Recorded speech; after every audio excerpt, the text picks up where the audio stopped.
நான் second pregnancy ரொம்ப பயமாக இருக்குன்னு பழைய ரீலில் சொன்னதுலேருந்து எனக்கு நிறையா பேர் பர்சனலாக டிஎம் பண்ணியிருந்திருக்கீங்க.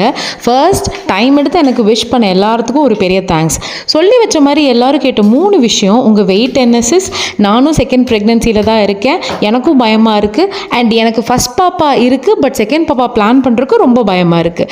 என்னாலையும் இந்த கொஸ்டின்ஸ் எல்லாமே ரிலேட் பண்ண முடிஞ்சுது. ஃபர்ஸ்ட் என்னோட weight I am around 95 kgs. நீங்கள் வெயிட்டாக இருக்கீங்க, செகண்ட் பேபி பிளான் பண்ணுறீங்கன்னா வெயிட் கம்மி பண்ணிட்டு கூட you can try for second pregnancy. இல்லை ப்ரெக்னென்ட் ஆயிட்டீங்கனாலும் இட்ஸ் ஓகே, டாக்டர் சொல்கிற டயட் அண்ட் எக்ஸசைசஸ் ஸ்ட்ரிக்டாக ஃபாலோ பண்ணிக்கோங்க. நெக்ஸ்ட்டு பயம். இதுக்கு என்ன சொல்கிறதுன்னு எனக்கே தெரியல, ஏன்னா நானே பயங்கர பயத்தில் தான் இருக்கேன். இப்போதைக்கு நானே என்ன கொஞ்சம் பாசிட்டிவாக வச்சுக்க ட்ரை பண்ணிகிட்ருக்கேன். And finally second pregnancy plan பண்ணலாமா அப்படின்னு நிறையா பேர் கேட்டிருந்தீங்க. இது நீங்களும் உங்கள் பார்ட்னரோடு சேர்ந்து யோசிச்சு முடிவு பண்ண வேண்டிய விஷயம்.